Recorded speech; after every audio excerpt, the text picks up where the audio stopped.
नमस्कार दोस्तों, स्वागत है आप सभी का जूनियर एडेड शिक्षक भर्ती परीक्षा की प्रिपरेशन कर रहे सभी अभ्यर्थियों के लिए।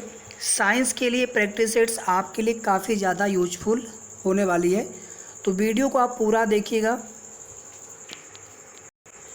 इसके अलावा दोस्तों आप लोग शिक्षक भर्ती का जो पेज है उसे आप ज़रूर लाइक कर लीजिएगा। ग्रुप भी है, लिंक आपको डिस्क्रिप्शन में और कमेंट में पिन करके दिया हुआ है। स्टार्ट करते हैं फर्स्ट क्वेश्चन से। ये मैंने यहाँ पर जितने भी क्वेश्चन लिए सभी क्वेश्चन आपके मेजरमेंट मापन से हैं। तो इसी तरह से दोस्तों चैप्टर वाइज मैं क्वेश्चन लेकर के आपके आऊँगा, साथ ही साथ उस क्वेश्चन से रिलेटेड जो भी क्वेश्चन बन रहे होंगे उसको भी हम लोग डिस्कस कर लेंगे इसी के साथ में। पहला क्वेश्चन देखो आप, प्रदीप्ति तीव्रता की एसआई इकाई पूछा है यहाँ से। तो आप सभी को पता है कि 7 मूल राशियाँ हैं जिनके 7 मूल मात्रक होंगे। इसके अलावा 2 पूरक राशियां और 2 पूरक उनके मात्रक भी हैं।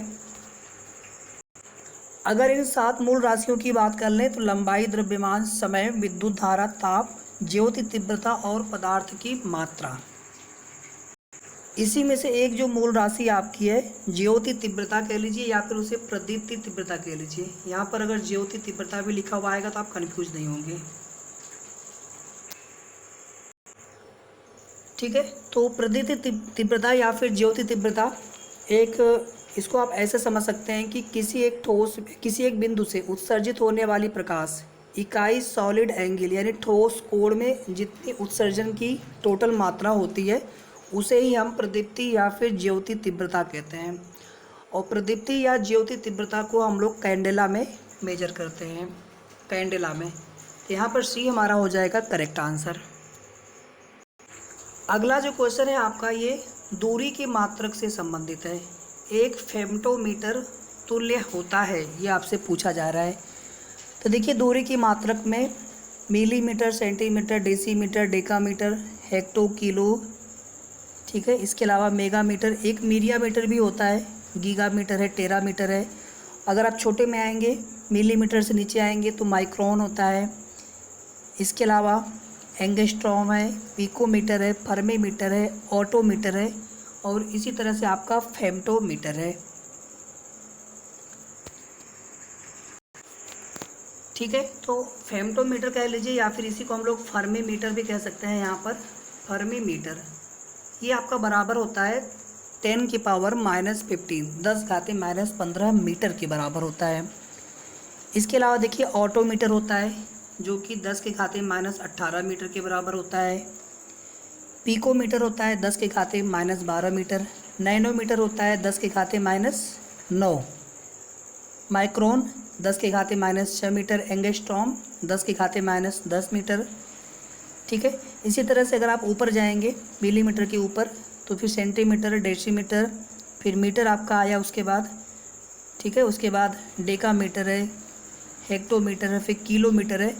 किलोमीटर के बाद एक आता है आपका मीरियामीटर। ये इसको आपने अक्सर सुना नहीं होगा, मीरियामीटर। ये जो होता है 10⁻4 मीटर के बराबर होता है। इसको भी आप जानते रहिए। मेगामीटर 10⁻6, गीगामीटर 10⁻9 और टेरामीटर होता है 10⁻12 मीटर के बराबर। तो यहाँ पर करेक्ट आपका आंसर हो जाएगा डी। अगला क्वेश्चन है आपका हर्ट्ज। तो देखिए जो आवृत्ति होती है, जैसे ये आपका मान लीजिए साइकिल ऐसे हो गया, तो 1 सेकंड में जितनी साइकिल्स ये चल जाती हैं 1 सेकंड में, यानी साइकिल या फिर चक्र कह लीजिए आप, चक्र प्रति सेकंड, उसी को हम लोग कहते हैं हर्ट्ज, सॉरी उसी को हम लोग आवृत्ति कहते हैं। और उस आवृत्ति को हम लोग हर्ट्ज में मापते हैं। तो हर्ट्ज जो है पहली चीज़ तो ये तरंगों की आवृत्ति मापने की यूनिट है। दूसरी बात आप लोग जान लीजिएगा, पहले जैसे हम लोग MKS पढ़ते थे, मीटर किलोग्राम सेकेंड, इसी तरह से एक अंतर्राष्ट्रीय प्रणाली है, इंटरनेशनल स्टैंडर्ड है। तो इसके अनुसार आवृत्ति को हम लोग हर्ट्ज में मापते हैं। जैसे दूरी हो गया आपको, उसको मीटर में मापते हैं, ठीक है। द्रव्यमान को किलोग्राम में मापते हैं। तो ये सारी चीज़ें आपको अच्छे से पता होनी चाहिए मापन के अंतर्गत। तो यहाँ पर बी आपका बिल्कुल करेक्ट आंसर है। अगला प्रश्न जो है आपका ये मिलाने वाला है। इसमें एक तरफ आपको दिया गया है भौतिक राशियाँ, दूसरी तरफ आपको दी गई है इकाई। यहाँ पर देखिए त्वरण है, बल है, कृत कार्य और आवेग। त्वरण आप सभी लोग जानते होंगे। त्वरण क्या होता है?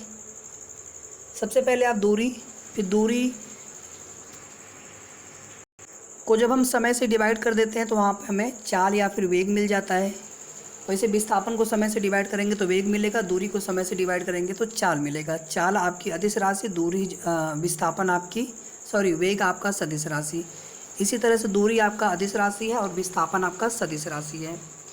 तो त्वरण जो होता है ये वेग में जब हम समय से डिवाइड कर देते हैं, अगर आप वेग में समय से डिवाइड कर देंगे तो वेग का ऑलरेडी जो मात्रक होता है मीटर पर सेकंड, नीचे फिर से सेकंड आ गया, मतलब मीटर पर सेकंड स्क्वायर। तो त्वरण को हम लोग मीटर पर सेकंड स्क्वायर में मापते हैं। बल को हम लोग न्यूटन में मापते हैं। आप सभी को पता है बल के लिए फार्मूला क्या होता है, द्रव्यमान गुणे त्वरण।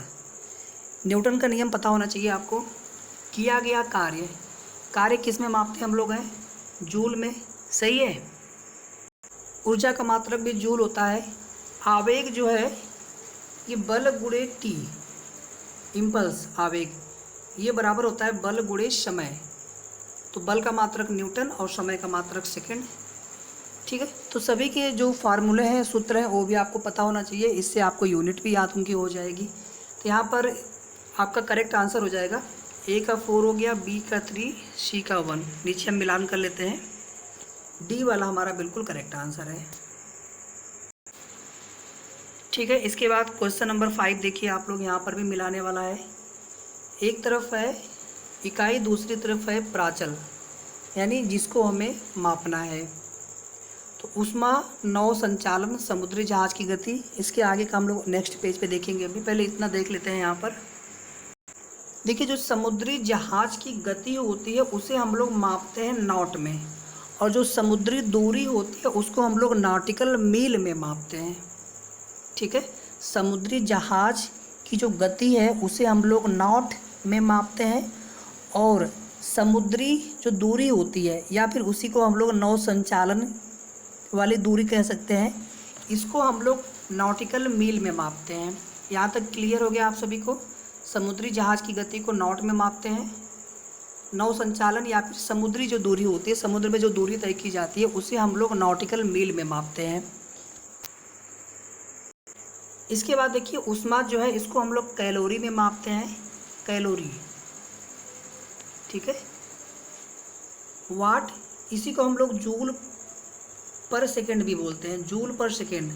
जूल पर सेकंड का मतलब हो गया किया गया कार्य बटे समय, और ये आपका होता है शक्ति या फिर इसी को हम लोग बोलते हैं सामर्थ्य।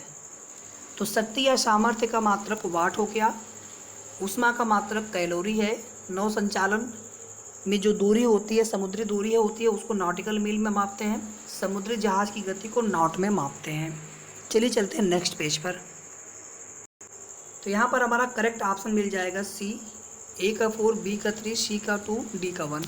नेक्स्ट क्वेश्चन यहाँ पर देखते हैं, माइक्रोन बराबर होता है 1 माइक्रोन, तो कितने के बराबर होता है सभी लोग बता लेंगे फटाफट, 10⁻⁻⁶ मीटर। अब आप कहेंगे यहाँ पर तो मीटर है नहीं, यहाँ पर मिलीमीटर है, तो 1 मीटर में कितना मिलीमीटर होता है, 10⁻³ मीटर या फिर 1000 मीटर। तो इसको जब मिलीमीटर में कन्वर्ट करेंगे तो इसको 10⁻³ यहाँ हमें से मल्टीप्लाई करना पड़ेगा। अभी आपका बन गया मिलीमीटर, mm मतलब मिलीमीटर। तो ये फाइनली कितना मिल जाएगा आपका, 10⁻³ मिलीमीटर। ये क्वेश्चन में थोड़ा सा मिसप्रिंट है दोस्तों, यहाँ पे कुछ है, यहाँ पे ये जो चीज़ इसके आगे होना चाहिए तो मिट गया है। तो यहाँ पर देखिए कोई भी जिस ऑप्शन में ये लिखा होगा 10⁻³ या फिर 1/1000, ठीक है। तो यहाँ पर हमारा करेक्ट आंसर हो जाएगा 10⁻³ मिलीमीटर, ठीक है। इसमें थोड़ा सा ऑप्शन गलत था, 10⁻³ मिलीमीटर वाला हमारा करेक्ट आंसर हो जाएगा। तो इस तरह से भी क्वेश्चन आपसे पूछा जा सकता है। माइक्रोन में सेंटीमीटर, मिलीमीटर, डेसीमीटर या फिर मीटर डायरेक्ट भी पूछ सकता है, तो ये आपको ध्यान देना है। फिर देखिए अगला जो क्वेश्चन है, 1 पिकोग्राम कितने के बराबर होता है, आपसे ये पूछा जा रहा है।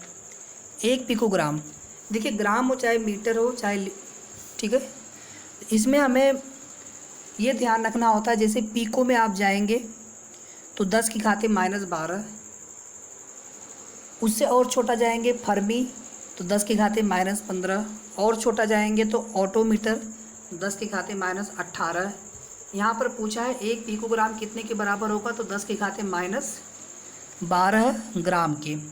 ध्यान दीजिएगा यहाँ पर ग्राम लिखा है, अगर यहीं पे किलोग्राम होता तो यहाँ पे अगर ये किलोग्राम होता तो आपका ये वाला आंसर करेक्ट हो जाता कि गलत हो जाता? गलत हो जाता भैया। ठीक है, जब छोटे यूनिट में जाएंगे तो ये मान बढ़ेगा आपका।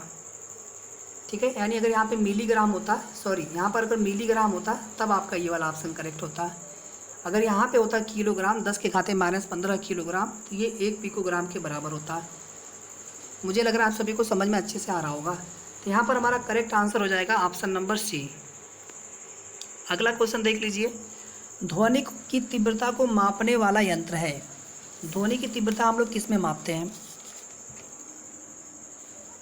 ऑडियो मीटर के द्वारा। यहाँ पर देखिए ऑडियो फ़ोन भी ऑप्शन में है, तो ऑडियो फ़ोन जो होता है ये सुनने के लिए इसका प्रयोग करते हैं। ठीक है, सॉरी ये जो ऑडियो फ़ोन है। क्रोनोमीटर ये किसके लिए प्रयोग होता है? तो क्रोनोमीटर से हम लोग तापमान, आर्द्रता, वायु दाब आदि में परिवर्तन के बावजूद समय का पूर्ण परिशुद्धता के साथ मापन, मतलब समय का मापन करते हैं। ठीक है, अब आप लोग कहेंगे यहाँ मीटर लिखा है, कहीं दूरी में आप लोग कन्फ्यूज ना हो जाए। अच्छा, एनेमोमीटर से क्या मापते हैं? हवा की गति, वायु की गति। तो यहाँ पर आपसे पूछा जा रहा है ध्वनि की तीव्रता को मापने वाला यंत्र है, तो हमारा करेक्ट आंसर हो जाएगा ऑडियोमीटर। ये देखिए वायु की गति। ठीक है, ये जो है क्या बताया हमने अभी आपको? समय का। ठीक है, ये आपका सुनने के लिए। अगला क्वेश्चन देखिए इसके बाद। पाइर हीलियोमीटर का प्रयोग निम्न में से किसे नापने के लिए किया जाता है? यहाँ पे पूरे क्वेश्चन आपके मापन से संबंधित है। ठीक है, तो सौर विकिरण जब मापा जाता है, सोलर रेडिएशन, यहाँ पे देखिए इंग्लिश में लिख दिया तो आप कंफ्यूज मत होइएगा। यहाँ पे इसी को हम बोलते हैं सौर विकिरण। सौर विकिरण मापने के लिए 2 प्रकार के उपकरण हम लोग प्रयोग में करते हैं, प्रयोग में लाया जाता है। एक आपका होता है पाइरेनोमीटर और दूसरा आपका होता है पाइर हीलियोमीटर। एक आपका होता है पाइरेनोमीटर, ये दोनों आप नाम याद रखिएगा, और दूसरा आपका कौन सा है? पाइर हीलियोमीटर। इन दोनों यंत्रों का जो प्रयोग है सोलर विकिरण या फिर सोलर रेडिएशन या फिर सौर विकिरण को मापने के लिए किया जाता है। आज के सेशन का अंतिम क्वेश्चन देख लीजिए आप लोग। दोस्तों आप लोग सपोर्ट करिएगा जितना हो सके, वीडियो को आप लोग शेयर ज़रूर कर दीजिएगा। डेली आपके लिए मैथ्स, साइंस और जो पेपर 1 आपका होगा उसके लिए आपको प्रैक्टिस सेट्स, तीनों में से किसी न किसी एक पर आपको प्रैक्टिस सेट्स आपको डेली मैं अवेलेबल करवाऊंगा। तो प्लीज़ आप सभी से रिक्वेस्ट है कि वीडियो को सभी लोग लाइक कर दीजिएगा और जितना हो सके आप लोग ज़्यादा से ज़्यादा शेयर कर दीजिएगा। एकमात्र हमारा दोस्तों मोटिव है कि जो भी आप लोग हमारा चैनल देख रहे हैं, वीडियो देख रहे हैं, तो आप सभी को आपके आने वाले एग्ज़ाम्स के लिए यहाँ से फ़ायदा होना चाहिए, आपका सिलेक्शन होना चाहिए। लास्ट क्वेश्चन देख लीजिए। सूची 1 को सूची 2 के साथ सम्मिलित करना है। इधर आपका उपकरण यंत्र है और दूसरी तरफ जो है मापन की गई राशि। जैसे हम दाब को किस में मापते हैं, भार को किस में मापते हैं, धारा को किस में मापते हैं, और सापेक्ष आर्द्रता को किस में मापते हैं। धारा को सभी लोग जानते होंगे एमीटर में मापा जाता है, दाब को बैरोमीटर में। ठीक है, अभी 2 और बचे हैं, बताइए जल्दी जल्दी आप लोग। तो स्प्रिंग तुला से हम लोग भार मापते हैं। ठीक है, और हाइग्रोमीटर या हाइग्रामीटर, इससे जो हम लोग है सापेक्ष आर्द्रता मापते हैं। वायु में उपस्थित सापेक्ष आर्द्रता को मापा जाता है इससे। इसी तरह से एल्टीमीटर होता है जो समुद्र तल से विमानों की ऊंचाई मापते हैं। फैदोमीटर होता है समुद्र की गहराई मापते हैं। बैरोमीटर से वायुमंडलीय दाब, ये जो दाब है वायुमंडलीय दाब मापा जाता है। ठीक है, तो इसका ऑप्शन यहाँ पे नहीं है इसमें, इस पेज पर। यही आपका करेक्ट सुमेलन है। तो ये हो गए कुल मिलाकर के 10 प्रश्न, और इसी तरह से आपको मैं डेली आपको प्रैक्टिस सेट्स अवेलेबल करवाऊंगा। उम्मीद करता हूँ आप सभी को ये वीडियो काफ़ी ज़्यादा पसंद आई होगी। तो मिलते हैं नेक्स्ट वीडियो में, तब तक आप लोग अच्छे से प्रिपरेशन करते रहिए और साथ ही साथ अपना ध्यान रखें। बहुत बहुत धन्यवाद आप सभी का।